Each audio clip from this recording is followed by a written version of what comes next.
Faustine Bollaert, sa douloureuse nuit bloquée à cause de la neige, loin de ses enfants. Faustine Bollaert a dû attendre des heures et des heures avant de pouvoir retrouver ses enfants à cause de la neige.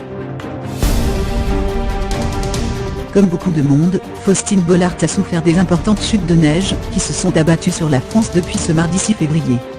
Alors qu'elle souhaitait rentrer chez elle en Picardie, et se languissait visiblement de retrouver ses deux enfants, l'animatrice télé qui officie désormais l'après-midi sur France 2, a dû se résoudre à attendre son train. Beaucoup attendre. Elle a raconté les détails de son périple, et de sa longue attente sur son compte Twitter. Tout a commencé quand la nouvelle est tombée pour elle, impossible de rentrer chez moi ce soir.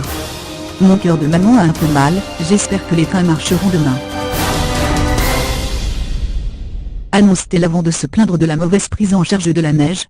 C'est normal qu'aucune rue ne soit salée dans Paris? Circulation impossible. Finalement, après une nuit passée à attendre le premier train du lendemain, Faustine Bollaert semble garder espoir et explique « Je me lance comme défi de rentrer chez moi en Picardie. Première étape. Gare du Nord. C'est parti, 9h04. Je suis à la maison de la radio. À quelle heure vais-je arriver ? 1h30 plus tard, l'animatrice télé est dans son train mais se questionne, 10h29, outre les cernes pour le moment tout est ok. Me voilà dans le train. Va-t-il démarrer ? Puis finalement, quelques minutes plus tard, le train s'arrête. 11h13. Train parti 11h15, train arrêté au milieu de... Faustine Bollaert semble s'impatienter.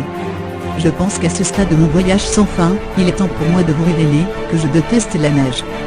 Je trouve ça ni beau, ni magique, ni drôle. Juste froid. C'était la confidence en direct du Picardie Faire de 11h39. Toujours à l'arrêt. Après des heures d'attente, la maman est finalement arrivée chez elle, pour le plus grand bonheur de ses enfants qui lui ont sauté dans les bras, comme en témoigne ce cliché.